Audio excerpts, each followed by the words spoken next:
ठीक है। तो अब हम लोग क्या देख लेते हो, अब हम लोग देखना है शिशुनाग वंश। हर्यक वंश का अंतिम शासक कौन था? नागदशक। नागदशक को कौन मार रहा है? शिशुनाग मार रहा है, अभी जस्ट बताएं।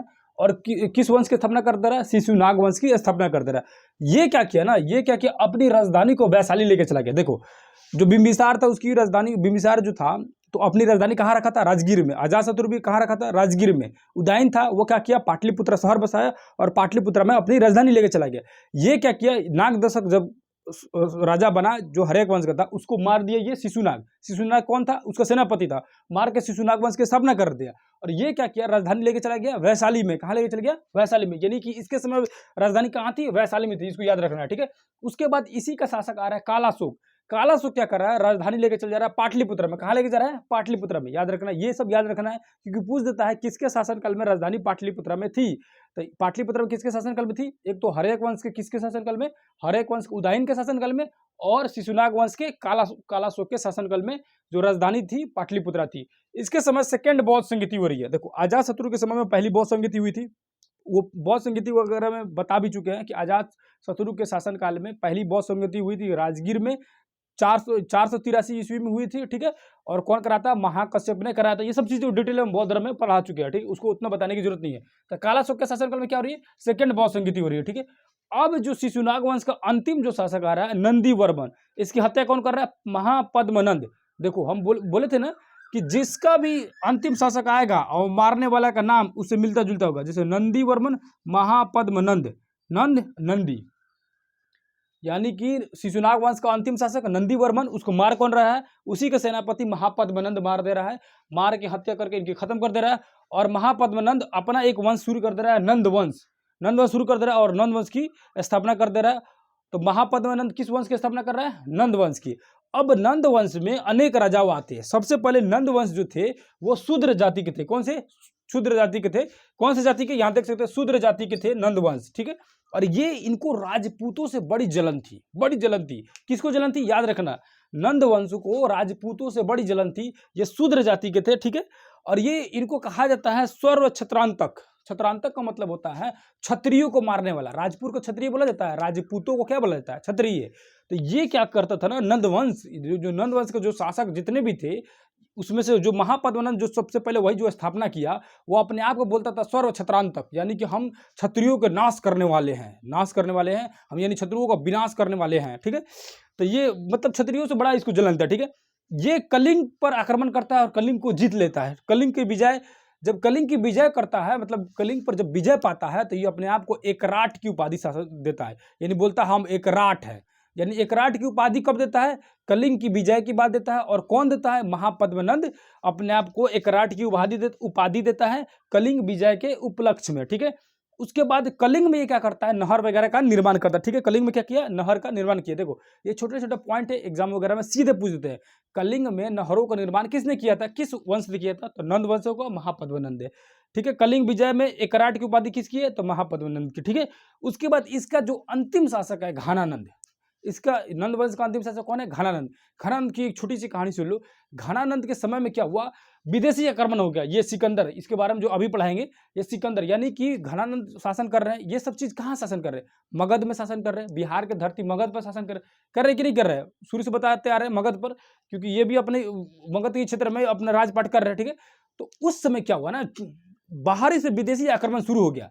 विदेशी आक्रमण, ये सिकंदर भारत में एंटर कर रहा था। इसकी जानकारी एक चाणक्य नामक व्यक्ति था, उसको मालूम चल गया। चाणक्य एक पंडित था, बहुत विद्वान पंडित था, उसको मालूम चल गया कि विदेशी आक्रमण भारत में हो रहा है। वो भागे भागे दौड़े दौड़े आया किसके दरबार में? उसमें मगध। यानी कि मगध में क्यों आया? क्योंकि 16 महाजनपदों में सबसे बड़ा जो महाजनपद था मगध था। यानी कि सबसे बड़ा राजा कौन हो गया? मगध का ही राजा हो गया। और मगध के राजा कौन था? घनानंद। किस वंश का? नंद वंश का। देखो इतना डिटेल में बता रहे, इसके बाद भी समझ नहीं आएगा तो कुछ समझ नहीं आएगा, ठीक है। तो नंद वंश का राजा था घनानंद। उसके बाद दौड़े दौड़े आ रहा है, कौन आ रहा है? चाणक्य। चाणक्य के एक और नाम है कौटिल्य, ठीक है, या विष्णुगुप्त या चाणक्य, तीनों नाम उसी का है, ठीक है। तो चाणक्य दौड़े दौड़े आ रहा है किसके पास? घनानंद के पास। लेकिन घनानंद इतना बड़ा राजा था, मगध का राजा था, वो बड़े ही घमंड में रहता था। जब घनानंद से आके जब चाणक्य बोल रहा है कि भारत में विदेशी आक्रमण हो रहे हैं, यानी विदेशों से घुसपैठ हो रही है भारत में, आप कुछ कीजिए क्योंकि आप सबसे बड़े राजा हैं, पूरे 16 महाजनपदों में सबसे बड़ा महाजनपद आपका है, आप सबसे बड़े राजा हैं, तो आपका फर्ज बनता है कि उसको रोकिए। घनानंद इसको बड़ी ही बेइज्जत करके और धिक्कार के बाहर निकल देता है कि जाओ भागो यहाँ से, है ना, कि तुम मुझे डिस्टर्ब करने मत आओ, मैं अपनी दुनिया में खुश हूँ, मुझे बताने की जरूरत नहीं है। ठीक है, मतलब उसको चाणक्य को बड़ी बेइज्जत करके भगा देता है। चाणक्य बड़ी गुस्सा होता है, वो प्रण लेता है उसी घनानंद के सामने कि मैं तुमको इस राजगद्दी से हटा कर रहूंगा। ठीक है, और यही चाणक्य निकलता है बाहर, और बाहर निकलकर ये ढूंढता है कि मैं किसको उसकी जगह पर बैठाऊं। तो उसको एक बालक दिखता है, ऐसा माना जाता है कि एक बालक दिखता है, उसको वो प्रशिक्षण देता है, यानी शिक्षा वगैरह देता है, उसको बहुत कुछ सिखाता है, ट्रेनिंग वगैरह दे के उसको बाद में उसको बड़ा करता है और उसी से लड़वाता है घनानंद को। उसी का नाम था चंद्रगुप्त मौर्य। ठीक है, और मौर्य क्या करेगा, चंद्रगुप्त मौर्य क्या करेगा, घनानंद को मार के खत्म कर देता है और खुद मौर्य वंश की स्थापना कर देते हैं। यानी कि ये नंद वंश के बाद कौन सा आ जाएगा, मौर्य वंश आ जाएगा। और मौर्य वंश की देन कौन है, चाणक्य है, यानी चाणक्य द्वारा ही मौर्य वंश आता है। और वही मौर्य वंश का चंद्रगुप्त जो मौर्य है, जो पहला जो शासक होगा, वही सिकंदर का डटकर जवाब देगा। समझ आए कि नहीं समझ आए, नंद वंश के बारे में समझ गए कि नहीं। तो यानी कि हर्यक वंश, शिशुनाग वंश और नंद वंश समझे कि नहीं समझे। इसके सभी राजाओं को एकदम दिमाग में लोड करके रखना। हरेक वंश का बिंबिसार, अजातशत्रु, उदयन और ये कौन सा, नागदशक। ठीक है ना, नागदशक के बाद शिशुनाग था, तो शिशुनाग में नागदशक को मारकर शिशुनाग आया। शिशुनाग में कौन कौन से राजा थे, शिशुनाग और कालाशोक। ठीक है, कालाशोक के बाद नंदीवर्मन, नंदीवर्मन कौन मार रहा है, महापद्मनंद। उसके बाद नंदवंश शुरू हो रहा है, नंदवंश में कौन कौन आ रहा है, महापद्मनंद और घनानंद। घनानंद से चाणक्य से तुतुम्ब में हो जाती है, उसके बाद मौर्य वंश की शुरुआत हो जाती है। ठीक है, यहाँ तक कम से कम याद हुआ कि नहीं, हसीन, यानी कि हरेक वंश, शिशुनाग और नंद वंश, इसको एकदम रट जाना है। अब छोटा सा एक और टॉपिक है सिकंदर। ये थोड़ा सा अलग टॉपिक हो जाता है, लेकिन इसी में इसको निपटा देते हैं। थोड़ा सा टाइम वगैरह हमको लग रहा है कि बचा होगा, अभी काफी समय है, इसको थोड़ा सा निपटा देते हैं सिकंदर को। ठीक है, सिकंदर देखो क्यों सिकंदर को इसी में निपटा रहे हैं, क्योंकि इसी से रिलेटेड है, तो थोड़ा अच्छे से समझ आएगा। अब सिकंदर देखो, अभी जैसे बताया कि चाणक्य जो है वो आके बताया था कि सिकंदर इंटर कर रहा है। अब सिकंदर कहाँ इंटर किया था, इसके बारे में समझो। सिकंदर जो है, सबसे पहले इसका जन्म जो सिकंदर का तो सबसे पहले उसका ओरिजिनल नाम अलेक्जेंडर है। क्या नाम है, अलेक्जेंडर है, लेकिन हम लोग उसको सिकंदर बोलते हैं। ठीक है, उसका जन्म हो रहा है मैसेडोनिया में। कहाँ है उसकी जन्म हो रही है, याद रखना, सिकंदर का जन्म हुआ मैसेडोनिया में। बाप का नाम था, यानी पिता का नाम था फिलिप। जन्म हो रहा है 356 बीसी में। कब हो रहा है, 356 बीसी में जन्म हो रहा है। बाप का नाम था फिलिप, और ये जन्म कहाँ हो रहा है, मैसेडोनिया में, याद रखना। ठीक है, इसकी पत्नी का नाम था रेक्सोना या रुक्साना, रेक्सोना या रुक्साना, दोनों कुछ भी बोल सकते हो, रेक्सोना या रुक्साना। ठीक है, घोड़े का नाम था बुके फराल, याद रखना, घोड़े का नाम बुके फराल। ये क्वेश्चन वगैरह पूछा हुआ है, इसीलिए मैं बता रहा हूँ, नहीं तो मेरी इसे कोई जरूरत नहीं है या कोई शौक नहीं चढ़ा है बताने के लिए। ठीक है, घोड़े का नाम क्या है, बुके फराल, पत्नी का नाम रुक्सेना या रुक्साना, याद रखना। ठीक है, पिता का नाम फिलिप, जन्म हो रहा है मैसेडोनिया में 356 बीसी में, बस इसको रट जाना। ठीक है, गुरु का नाम था अरस्तु। अब देखो इसके यानी किसके गुरु थे, सिकंदर के गुरु का नाम था अरस्तु, और अरस्तु के भी गुरु था, मालूम है अरस्तु गुरु कौन था, प्लेटो, और प्लेटो का भी गुरु था, कौन था, सुकरात। मालूम इतना नहीं, मालूम था ना। यानी सिकंदर का गुरु अरस्तु, अरस्तु के गुरु प्लेटो, प्लेटो का गुरु सुकरात। ठीक है, वो छोड़ो, उसको बाद में बता दें कभी।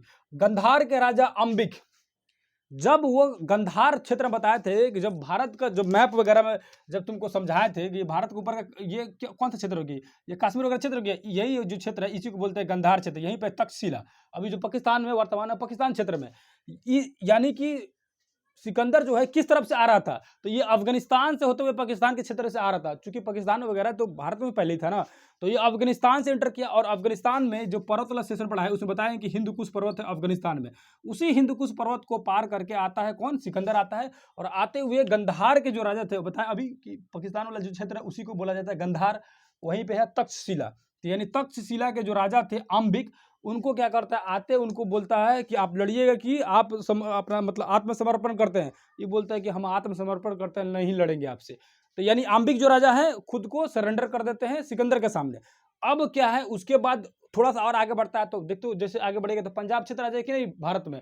पंजाब के राजा थे, यानी पंजाब के राजा का नाम था पोरस, राजा पोरस उनको बोला जाता था पंजाब के राजा को। वो बोलते हैं कि हम लड़ेंगे, हम तुम्हारी अधीनता स्वीकार नहीं करेंगे बिना लड़े हुए, तुम मुझसे लड़ो, भले हार जाएंगे तो हार जाएंगे तो क्या है, लेकिन लड़ेंगे जरूर।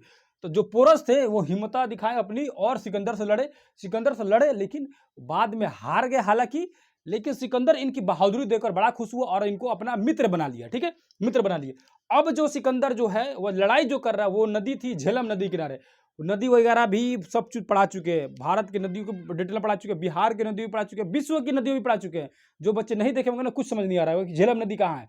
झेलम नदी समझ लो कि कश्मीर और पाकिस्तान के बॉर्डर सीमा बनाती है, ठीक है, ऊपर में है वो, जो अभी जो मैप बनाते हैं उसी के, कश्मीर और ये पाकिस्तान के बॉर्डर सीमा बनाते हैं। तो झेलम नदी को वो इन्होंने, सिकंदर ने अपने भाषा में क्या कहा है, हाइडेस्पीज, याद रखना, हाइडेस्पीज नाम किसका है, झेलम नदी का, हाइडेस्पीज नाम है किसका, झेलम नदी का।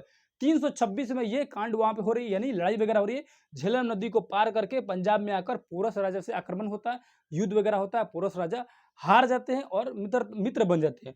अब उसके बाद जो नदी आती है व्यास नदी, उसकी नाम है हाइफेनिया। क्या नाम है, हाइफेनिया। अब जो ब्यास नदी है ना, ब्यास नदी को सिकंदर के जितने भी सेना थे वो पार करने से मना कर दी कि हम ब्यास नदी को नहीं पार करेंगे। क्यों नहीं पार करेंगे, तो एक तरह का अफवाह फैल गया था कि जो भी ब्यास नदी को पार करेगा वो मर जाएगा, यानी उसको बहुत भारी बीमारी होगी, बहुत भयानक तरह से बीमारी होगा, वो मर जाएगा। और ये पता है ये अफवाह कौन फैलाया था, वही चाणक्य फैलाए थे। चाणक्य तो पहले कोशिश किए कि घनानंद को लेकर जाएं, लड़ाई करें, वहां पे सिकंदर को भगा दे, लेकिन घनानंद गया नहीं। अब सोचिए क्या किया जाए, किस तरह उसको, सिकंदर को वहां पे रोक कर रखा जाए, तब तक मैं अपना यहाँ का राजा खड़ा कर दूंगा चंद्रगुप्त मौर्य को। तो कुछ देर तक तो रोकना था ना जी। तो रोकने के लिए वो क्या किए, उसके सेना में हल्ला फैला दिए, एक वहां पे बहुत बड़ा हल्ला फैला दिए कि जो ब्यास नदी को जो पार करेगा वो मर जाएगा, वरना मैंने ब्यास नदी को पार करना बहुत बड़ा अपशगुन होगा, ठीक है। अब उस सिकंदर का जो जितना भी सेना वगैरह था लो, वो बोला लो हम ब्यास नदी को नहीं पार करेंगे। और ब्यास नदी का नाम क्या है, हाइफेनिया, याद रखना। झेलम का क्या नाम है, हाइडेस्पीज, ये एकदम क्लियर करके याद रखना है। अब देखो ब्यास नदी को पार करने से इनकार कर दिया कि हम ब्यास नदी नहीं पार करेंगे।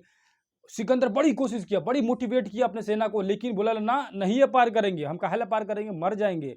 और धीरे धीरे वहां बीमारी भी सच में फैलने लगी, लेकिन वो एक्चुअल बीमारी नहीं था, वो चाणक्य का रणनीति था। क्या था, चाणक्य क्या किया, अपने क्षेत्र के कुछ लोगों को उसकी सेना के भेष में उसी सेना में भर्ती कर दिया था, और धीरे धीरे क्या किया था, पॉइजन वाला खाना उन लोगों को खिलाना शुरू कर दिया, जिससे क्या हुआ, उनको डायरिया होने लगी, पेट खराब होने लगा, और उनको लगा कि सच में हम पर क्या पड़ रहा है, आफत पड़ रही है इस नदी के कारण। वो भागना शुरू कर दिया कि हम भाई नहीं लड़ेंगे, हम वापस जा रहे हैं। अब वहां से मजबूरी में सिकंदर को वापस जाना पड़ा अपने सेना को लेकर, क्योंकि उनकी सेना तैयार नहीं हुई। तो सिकंदर बोला अब आगे बढ़ने से कोई फायदा नहीं है, हमारे सेना नहीं जाएंगे तो हम खाली क्या करे जाएंगे, ठीक है।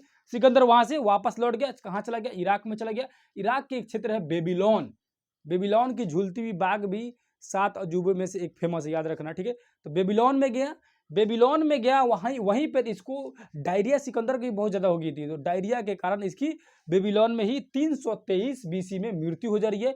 जब ये मर रहा है तो इसका घोड़वा जो था बुके फराल, वो भी देखा कि हमारा मालिक मर गया सिकंदर, तो वो दांत चीर के मर गया।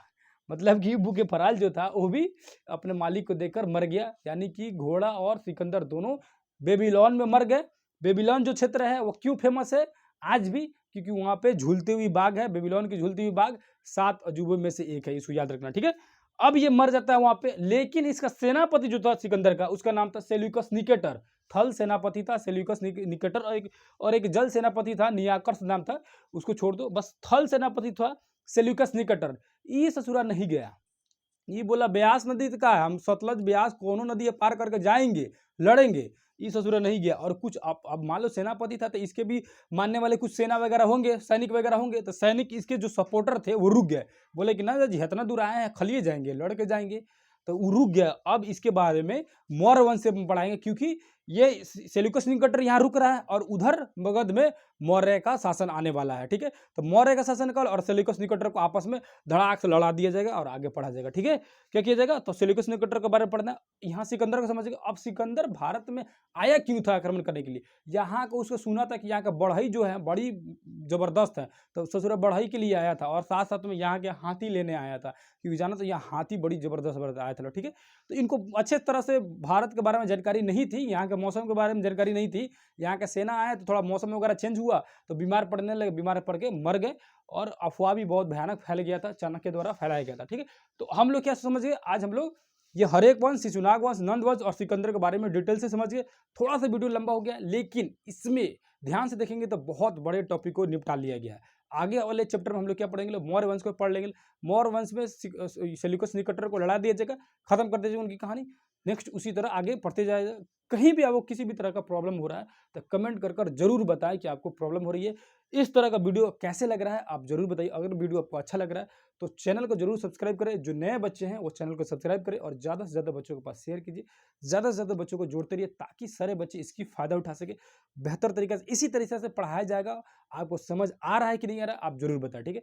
फिर दूसरे किसी वीडियो मिलेंगे, तब तक के लिए धन्यवाद, नमस्कार, अस्सलाम वालेकुम, जय हिंद, जय भारत।